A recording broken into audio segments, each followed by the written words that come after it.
కుట్రతో పన్నాగంతో Congress party ప్రయత్నం చేసినట్టుగా మాకు కూడా సమాచారం ఉన్నది. మేము ఎన్నికల సీఈఓ గారిని అడిగింది, రాష్ట్ర సీఈఓ గారిని అడిగింది, 3 రిక్వెస్ట్లు వారి ముందు పెట్టాం. ఒకటి, వెంటనే థరో ఇన్వెస్టిగేషన్ జరగాలి. ఇంకా వారం రోజులు టైం ఉంది నామినేషన్ల ప్రక్రియ ముగిసేదానికి. థరో ఇన్వెస్టిగేషన్ అంటే పూర్తి స్థాయి విచారణ జరగాలి. ఇందులో ఎందుకు ఈ అవకతవకలు జరిగినాయి, ఎందుకు ఈ ఓటర్ లిస్టులో ఇన్ని తప్పుల తడకగా ఓటర్ లిస్ట్ ఉన్నది, ఇది తేలాలి. ఇది తప్పకుండా జూబ్లీహిల్స్ ప్రజలకు కూడా చెప్పాల్సిన అవసరం వారి మీద ఉన్నది. నెంబర్ 1. నెంబర్ 2, ఏ అధికారులైతే మరి క్షేత్రస్థాయిలో కుమ్మక్కయ్యారో వారిని ఖచ్చితంగా వారి మీద చర్య తీసుకోవాల్సిందే, వారిని అక్కడి నుంచి తరలించాల్సిందే అని చెప్పి కూడా మేము వారిని డిమాండ్ చేస్తా ఉన్నాం. మూడవది, 19 నుంచి 20,000 ఈ రకంగా ఓట్లు యాడ్ అయినాయని చెప్పి చెప్తా ఉన్నారు. ఇక్కడ ఒక ఇంట్రెస్టింగ్ విషయం ఏమంటే, మేము మాట్లాడితే ఇప్పుడు వారు చెప్తా ఉన్నారు, మా దగ్గర ఓటర్ లిస్టులో కొన్ని తొలగించామండి, మరణించిన వాళ్ళవి లేదా రీలొకేట్ అయిన వాళ్ళవి, అట్లా 12,000 పోయినాయన్నారు. మరి మొత్తం ఎన్ని పెరిగినాయంటే 7,000 పెరిగినాయన్నారు. అంటే 12,000 తీసేసి 7,000 పెరిగాయంటే 19,000 ఓట్లు యాడ్ అయినాయి. ఆ 19,000 కూడా ఇదే రకంగా కాంగ్రెస్ పార్టీ వాళ్ళు కింద వాళ్ళ మరి దొంగ ఓట్లు రాయించి యాడ్ చేసినట్టుగా కనబడతా ఉంది అని చెప్పి కూడా మేము సీఈఓ గారికి చెప్పడం జరిగింది. తరోగా ఇన్వెస్టిగేట్ చేసి ఈ దొంగ ఓటు ఒక్కటి కూడా రేపు ఓటేసే అవకాశం లేకుండా తొలగించాలని చెప్పి మేము డిమాండ్ చేస్తా ఉన్నాం. ఎట్టి పరిస్థితుల్లో ఇది వారం రోజుల్లో పూర్తి చేయాలి. నామినేషన్ల ప్రక్రియ ముగిసే లోపల ఇది పూర్తి చేయాలని చెప్పి వారిని డిమాండ్ చేశాము. వారు చూస్తాము, తప్పకుండా పరిశీలిస్తాము, న్యాయం చేస్తామని చెప్పి మాకు చెప్పారు. మరి ఎదురు చూస్తాం, మేము కూడా 24 గంటలు చూస్తాము. ఒకవేళ స్పందన లేకపోతే న్యాయ పోరాటం చేయడానికి కూడా వెనుకాడం. కానీ కాంగ్రెస్ పార్టీని, కాంగ్రెస్ నాయకత్వాన్ని మాత్రం తప్పకుండా ప్రజల్లో ఈ విషయంలో ఎండగడుతూనే ఉంటాం. ఇప్పుడు మీడియాకు కూడా నేను చెప్పిన ప్రతి మాటది వివరాలు, పూర్తి స్థాయి సమాచారం మీ అందరికి కూడా ఇస్తాను. దయచేసి కొద్దిగా ఓపికగా చదవండి, ఎందుకంటే చాలా పెద్ద ఎత్తున ఉంది సమాచారం. 20,000 దొంగ ఓట్లు అంటే చిన్న విషయం కాదు.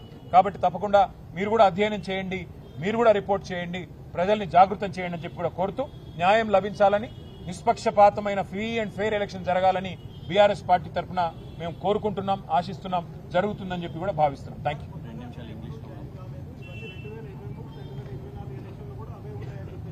ఎవరు చెప్పారు? మేము ఇప్పుడే ఎలక్షన్ సీఈఓ గారిని కలిసాం. మీకు ఎవరు చెప్పారు? రేవంత్ రెడ్డి చెప్పాడేమో. మీకు ఎవరో రేవంత్ రెడ్డి లేకపోతే ఆయన తొత్త కూడా చెప్పింటాడు. మీరు కరెక్ట్ కనుక్కోండి. మేము కలిసింది ఈ పెద్ద ఆయన ఎలక్షన్ చేసింది. మరి ఆ పెద్ద ఆయనకు లేని సమాచారం రేవంత్ రెడ్డి తొత్తుకు ఎవరికి వచ్చిందంటే వారిని మీరు అనగాల. ఇంకోటి, నేను ఇచ్చేది ఆధారాలు ఇస్తున్నాను. నేనేం ఆషామాషిగా గాలి మాటలు మాట్లాడలేదు. ఆ ఆధారాలు మీరు కూడా వెరిఫై చేయండి. మీడియాలో ఇన్వెస్టిగేటివ్ జర్నలిజం కూడా ఉండాలి కదా, అప్పుడప్పుడు మీరు కూడా చూడాలి కదా. ఎవరో ఎల్లయ్య మల్లయ్య చెప్పిందని చెప్పేయడం కాదు. నేను చెప్పింది కూడా నమ్మకండి. నేను చెప్పిన విషయాలన్నీ మీరు దయచేసి ధృవీకరించుకోండి. మీరు ప్రూఫ్స్ ఉన్నాయా లేవా చూడండి, దొంగ ఓట్లు ఉన్నాయా లేవా చూడండి, చూసి నిర్ణయానికి రండి. తప్పే ఉంది.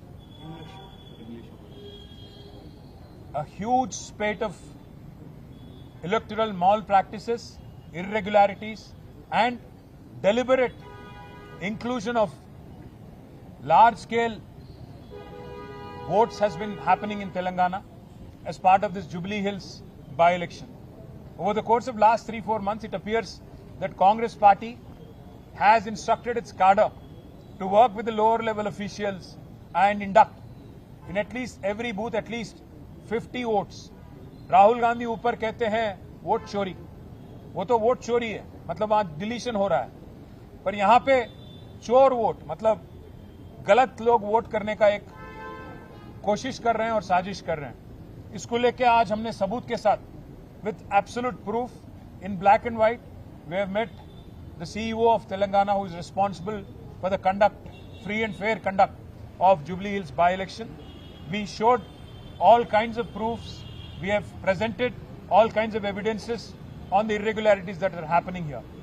If you notice, there are 3 kinds of irregularities that are happening. One, heavy duplication of votes. एक आदमी को 3 एपिक कार्ड है.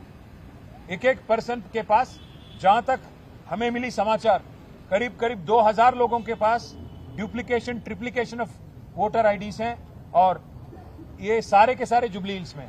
ये पहला एक मेजर माल प्रैक्टिस है. दूसरा, हम देखते हैं कि suddenly, all of a sudden, on one single day, September 2nd, mass updation of votes, thousands of votes have been added. Now, how did this happen? This happened because people who have voter ID cards in Mancherial, in Gadwal, in Nagar Karnool and elsewhere in Telangana, all of them have been also given a new ID here by the Congress party with collusion at the grassroots level. So we have presented all evidences, including 19,000 votes that have been added.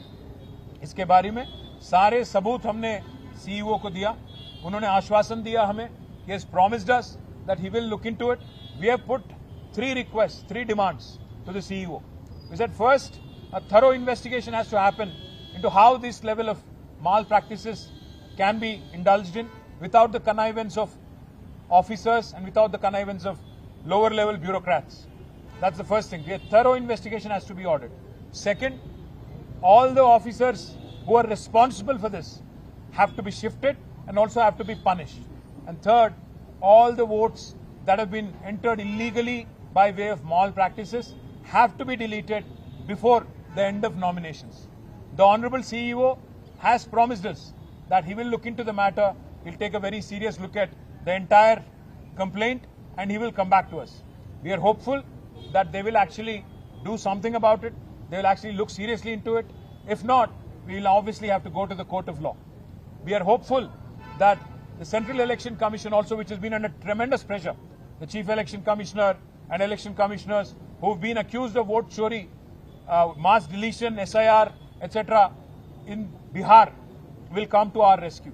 Because it is the Congress party which is accusing of vote chori in Bihar, indulging in similar malpractices in this by-election in Telangana.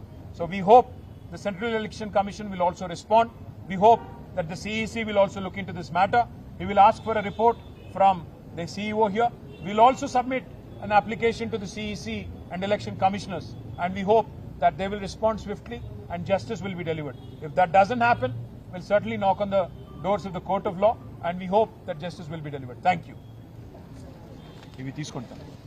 ఇదే owner కూడా ఇప్పుడు మీడియాతో మాట్లాడతారంట. ఒక మాట, ఈ వెంగళరావు నగర్ ఏదైతే నేను ఇప్పుడు ఇల్లు చెప్పానో ఈ ఇంట్లో 51 కోట్లు ఉన్నాయని ఆ ఓనర్ కూడా మీతో మాట్లాడతారంట మీడియాతో. దయచేసి వారి వాయిస్ కూడా క్యారీ చేయాలని చెప్పి కూడా